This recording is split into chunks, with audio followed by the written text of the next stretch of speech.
I'm no stranger to solo camping. It's always been my way of escaping the grind. Just me, my gear, and the quiet hum of nature. This time, I picked a spot deep in the woods, far from any major trails. The area had a reputation. People whispered about strange occurrences, and some even claimed the woods were cursed by a witch who once lived there. But I'm not one to buy into small-town folklore. I figured the stories were just meant to keep people away from what locals wanted to keep for themselves. When I arrived at the trailhead, I noticed a rusty old sign bolted to a tree. Danger. Do not enter after dark. Below it, someone had scrawled in red paint, "You've been warned." Cute, I thought, rolling my eyes. I snapped a picture of it, thinking it'd make for a funny social media post later, and started my hike. The first day was uneventful, just how I like it. I set up camp near a small clearing and spent the afternoon exploring the woods, collecting firewood, and enjoying the crisp autumn air. By nightfall, I was sitting by the fire, completely at peace. As the embers died down, I crawled into my tent, ready for a good night's sleep. The next morning, things started to get strange. As I was packing up to take a short hike, I noticed odd symbols carved into the trees around my campsite. They looked like runes, their jagged lines etched deeply into the bark. I didn't remember seeing them the day before, but maybe I'd just overlooked them. Still, something about them made my skin crawl. I shook it off and went on my hike. When I returned to camp that afternoon, the symbols weren't just on the trees anymore. They were on the rocks around my fire pit, too. At this point, I was starting to feel uneasy, but I convinced myself it had to be someone messing with me. Maybe some local kids who saw my car at the trailhead. I decided I'd leave first thing in the morning. That night, the forest felt different. The usual sounds of chirping crickets and rustling leaves were gone, replaced by an eerie silence. I lay in my tent, straining to hear anything, when a faint whisper floated through the air. It was impossible to make out words, but it felt like it was coming from everywhere at once. Then came the scraping. It started softly, like something dragging along the ground. I unzipped my tent just enough to peek out, and what I saw chilled me to my core. The symbols were now carved into the ground, forming a perfect circle around my tent. My breath hitched, and I froze as the whispering grew louder, almost frantic. I yanked the zipper closed and pressed my back against the far end of the tent, my heart pounding. Suddenly, the whispering stopped. Then, clear as day, I heard a voice, a low, guttural growl, right outside the tent. "Get out." I didn't need to be told twice. I grabbed my flashlight and bolted out of the tent, leaving most of my gear behind. I ran blindly into the woods, desperate to find the trail. But no matter which direction I went, I kept ending up back at the campsite. The symbols seemed to glow faintly in the moonlight, and the oppressive silence was broken only by the sound of my own labored breathing. Then, I saw her. Standing just beyond the tree line was a figure, draped in tattered black fabric. Her face was obscured by shadow, but I could feel her eyes on me. She raised a skeletal hand and pointed. "Get out," she repeated, her voice echoing through the trees. This time, when I turned, I found the trail. I sprinted down it, and after what felt like an eternity, I saw my car. I didn't stop running until I was inside, slamming the doors and locking them. The engine roared to life, and I sped out of there without looking back. To this day, I don't know what I encountered in those woods. Maybe it was just a prank taken too far, or maybe the stories were true. All I know is, I'll never set foot in those woods again.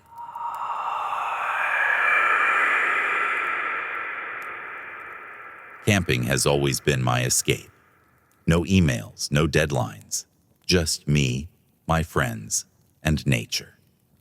So when my buddies suggested a weekend camping trip deep in the woods, I was all in. We set up camp in a small clearing surrounded by towering pines. It was perfect. That first night was filled with laughter, ghost stories, and s'mores around the campfire. By the time the fire had died down, we were all exhausted and ready to crash. Sometime in the middle of the night, I woke up with an urgent need to pee. Not wanting to disturb anyone, I grabbed my flashlight and slipped out of the tent. The cold night air hit me as I walked a few paces away to find a spot. Thinking I didn't need the flashlight, I turned it off to save the battery. That's when it happened. My foot caught on something soft, and I stumbled forward. Before I knew it, I was tumbling down a small hill. I landed hard, but aside from a few scrapes and a sore shoulder, I was fine. I got up, brushing the dirt off my pants, and looked around. The moonlight was faint, but I figured I'd just climb back up and find the campsite. But when I reached the top, the campsite wasn't there. I frowned. Must have gone up the wrong side, I muttered. I tried another direction. Nothing. That's when I realized I had no idea which way I'd come from. Stay calm, I told myself.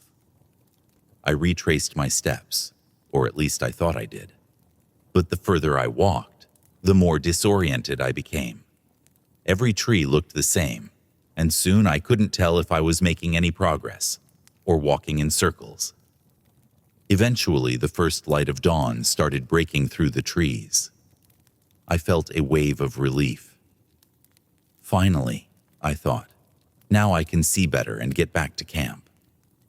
I kept walking, certain I'd stumble upon familiar ground. But as the morning wore on, I started feeling an overwhelming hunger. It didn't make sense. I'd had a big dinner just a few hours ago. But now it felt like I hadn't eaten in days. I kept telling myself I'd be fine once I got back to camp. Just find the tents, have some breakfast, and laugh this off later. But the hours passed, and I saw nothing but trees. My legs ached, and my head was starting to spin. Finally, as the sun climbed higher, I spotted someone ahead. A man in a bright orange jacket, a search and rescue officer. Relief flooded over me as I jogged toward him. "Hey," I called out. "I've been lost all night. I just need to get back to my campsite." The man turned to face me, his eyes widening in shock.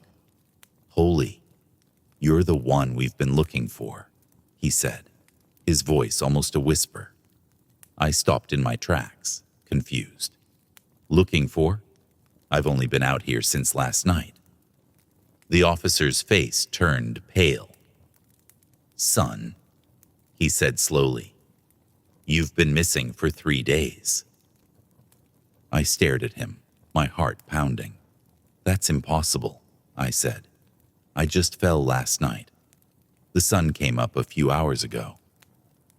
He shook his head, disbelief written all over his face.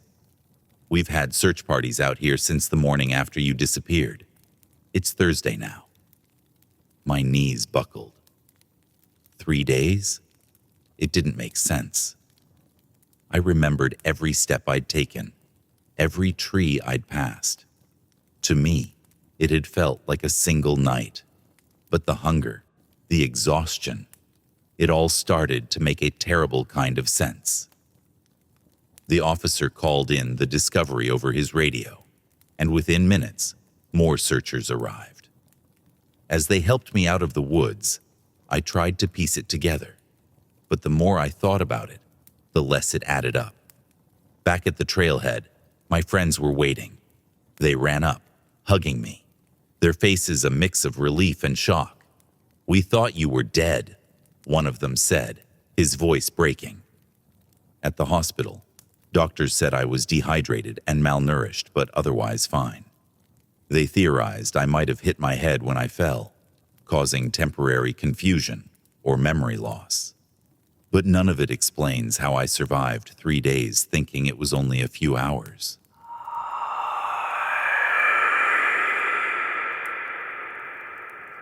I'd been planning my trip on the Appalachian Trail for months. The idea of being out in nature, away from the stress of daily life, was exactly what I needed.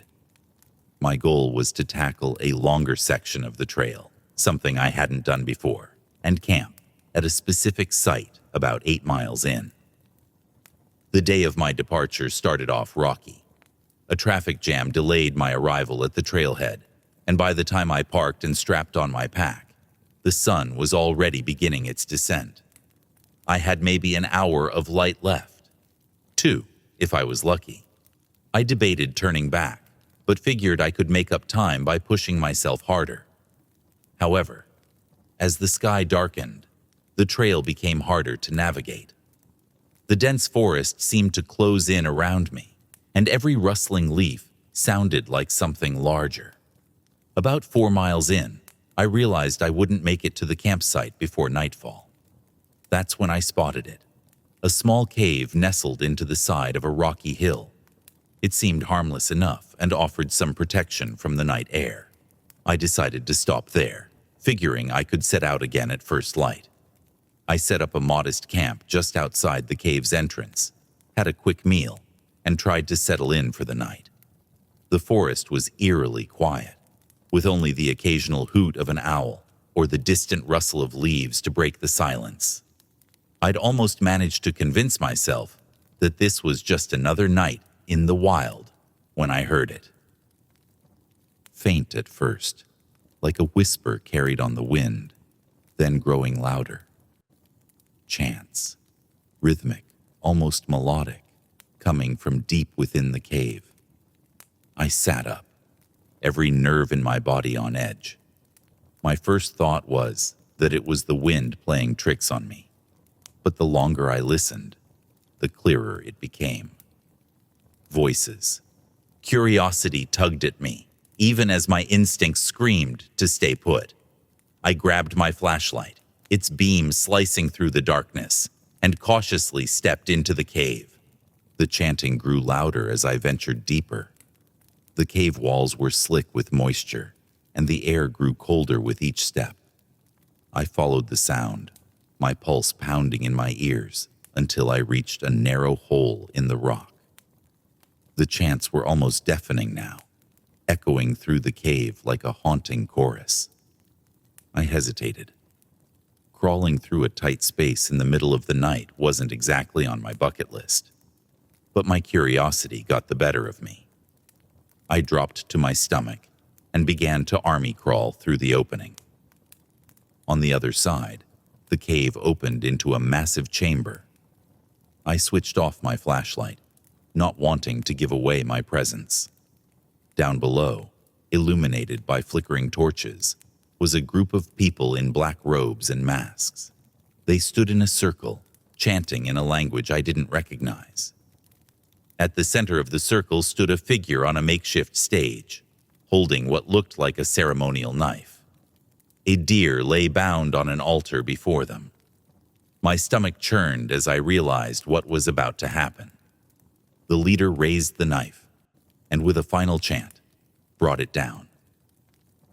The group erupted in louder chants and cheers as the ritual continued. I felt paralyzed, torn between the urge to run and the horrifying fascination of what I was witnessing. Then it happened. As I shifted my weight to back away, my foot knocked a loose rock, sending it tumbling down the cavern wall. The clatter echoed through the chamber, silencing the chants. Every masked face turned toward me. Panic surged through me as I scrambled back toward the narrow opening. My hands trembled as I crawled through, the sound of footsteps and hurried shouts growing louder behind me. I made it through the hole and sprinted toward the cave entrance, the flashlight beam bouncing wildly ahead of me. I didn't dare look back. My only thought was to put as much distance between me and that cave as possible. When I reached my makeshift campsite, I didn't stop. I grabbed my pack and kept moving, not slowing until I was 3.5 miles down the trail at the official campsite. There were a few other hikers there, and their friendly banter was a welcome relief from the night's horrors. I didn't say anything about what I'd seen. I wasn't even sure how to put it into words. For the rest of the hike, I couldn't shake the feeling of being watched. Every rustling leaf, every distant sound made my heart race. Even when I reached the end of the trail, that feeling stayed with me. I still don't know who or what I encountered that night. All I know is that I'll never underestimate the Appalachian Trail again.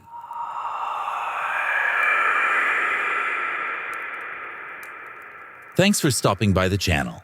We hope you enjoyed these 3 truly terrifying stories. If you want to hear more just like this one, subscribe to our channel and turn notifications on so you can be reminded when we post a new long-form video every Tuesday at 10 a.m. and a short video every Wednesday, Thursday, and Friday at 6 p.m. Central Time.